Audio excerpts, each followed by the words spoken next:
Hello Internet, my name is Tori and today I have a throwing shade update, and this is going to be a little long update, so I'm going to just start talking.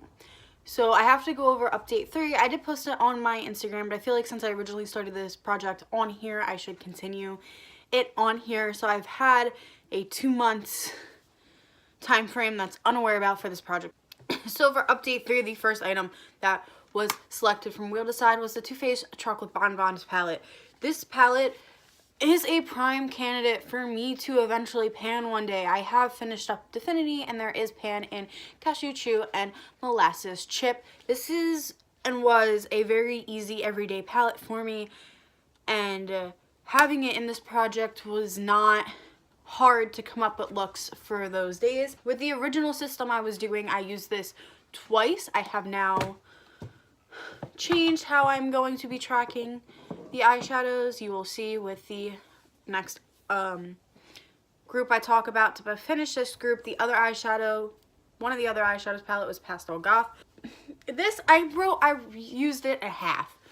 I did not reach for this a lot. This was a funky week. This palette, I am not ballsy enough to create cohesive looks out of it. I would rather use one shade for one look and then go from there. I do still like having it in my collection. Obviously, I kind of wish it was a different brand because controversy, all that shit. But not a regret. And then the last item from the third update was the Tartelette Tease little dude. And this palette I have decided I'm going to pan next year. It do have pan in Crush right there, and I have a big dip in First Kiss with a goal of hitting pan, which we'll see if I do that. But this was very easy. I only used it twice that rotation, but I could use this literally every single day, or at least use one shade of it every single day. So that's not too shabby. Now to talk about update 4. So this, I have calculated it, wow, so smart. Pretty much what I'm going to do from now on is try to use as many shades I can. So this palette has 12 eyeshadows. I used 8. And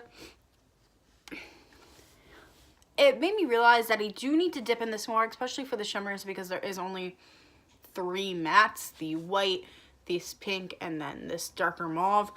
And I don't hate it, but I don't reach for it a lot. I would also like to pan this, but that will highly be unrealistic for next year unless I randomly go through everything I already have planned. Now this next one, I love this palette. This is the Urban Decay and Kristen Leanne Kaleidoscope palette. Yes, I do have it signed by her. I was given the opportunity to meet her, so I need to count this real quick. There's 11 eyeshadows, and I used 9 out of 11. I'm counting Brixton and Leo, these two half pans, as their own shadow because they're 2 different colors. The only colors I did not use was the lime and the dark blue. I used pretty much everything else. This Corona shade is actually really gorgeous. I would like to pan it in the near future. Very unrealistic, but that would be an ideal.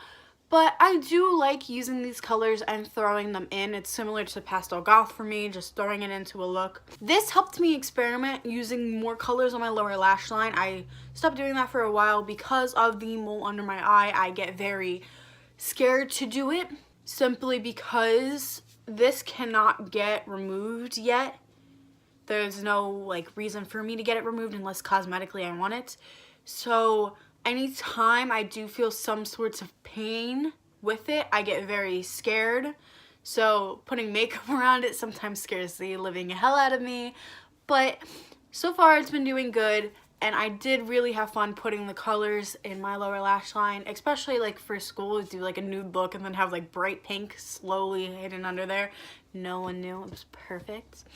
And then the last thing in this rotation actually changed a little bit. If you saw on the photos on my panning Instagram, this is what I call my Big Z palette, simply because it is the largest Z palette I own. This currently has half of my Anastasia Beverly Hills shades. Most of my Lorac Brunch Pro, they are in the order the packaging came in. I don't know why I went Southern there for a second. And then this is the Makeup Geek Mini MUA palette. This is the LA Colors single eyeshadow. This was a mashup of shadows I made. I don't know. And then this is some shavings off of my Eclipse highlighter by Jeffree Star, because it does tend to get a weird hard pan. So I wanted to save it because I love that color so much. Anyway, with all of these shadows, there's a total of 31 shadows in here. I used 13 and kind of disappointed myself because I really wanted to mess with some more of these Lorac shadows, but I did use some colors that I'm not traditionally used to using, and I'm proud of myself because I dipped into this shade and the Cypress Umber from Anastasia Beverly Hills that I never really gravitated towards before. And I finally gave some of the Manny shades a try and wasn't too shabby. I definitely am planning on putting a lot of these in pans for next year because these aren't bad shadows. I just have to push myself towards it. So I have updated my wheel to side. Originally, it did just have my face products and all the eyeshadow palettes I currently had. I have added 4 eyeshadow palettes that I have gotten, which is the Kat Von D Plum Quad. That was a gift. The Lime Crime Venus. The Urban Decay Naked palette, which was also a gift. And the Anastasia Beverly Hills Subculture. So let's give it a spin. Okay, or not work.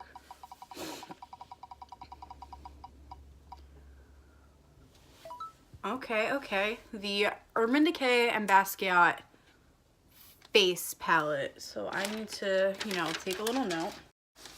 Okay.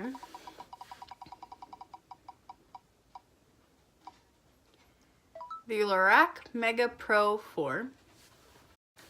And the last one.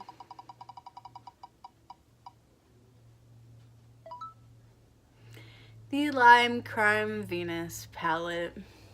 So the first pull was the Urban Decay and Jean-Michel Basquiat palette. This is the face quad. I have no idea what half of these palettes' actual names are. So sorry. But this is what this looks like. So a nice everyday highlight, a bright pink blush, a mauve tone blush, and then a more warm tone bronzer, but I can use it. I think if anything's gonna get the most use, it's gonna be NoHo right there, but we will see. The next thing is the Lorac Mega Pro 4, and I'm kind of really happy this is in here because I've had this palette as my palette of the month in the Pan Porn and Panda palette for this year twice already, and I just feel like I still haven't used it a lot. Yes, some of them do have some marks from swatches, but a majority of them have not been used yet, which is very disappointing to me. So this will finally give me the time to crack in, especially these more, like this whole bottom row up to Fairy Tale, these first 4 of this row, and then I really want to fuck with Denim, because Denim was one of the first shades I swatched. But yeah, I'm very excited. I'll have a lot of good looks this week and I'll probably end up just using that whole palette and then being mad at myself later, but it's fine. And then the last one is one of my new additions, the Lime Crime Venus palette. I have not used it yet. I still have the plastic in it. I have swatched it, but this is what it looks like upside down so I don't blind you. It's a very easy palette for me. The only thing that pisses me off about it is Rebirth right here. The pan is sticking up a little bit and it irritates me. I have tried to pop it back in before, but it won't stay. I'm very excited to use this. I'm very excited about Venus. Venus is so gorgeous.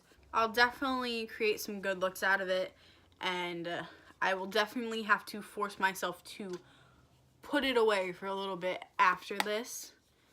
But yeah, these are my palettes for this next 4 weeks, and I'm not nervous as I have been in the past because all these are very wearable, very easy to use. I just hope I do get a lot of use out of this buddy. I think I definitely will for the blushes. But yeah, if you enjoy panning videos and content like this, don't forget to like, comment, and subscribe and all that jazz, and peace out, Girl Scouts.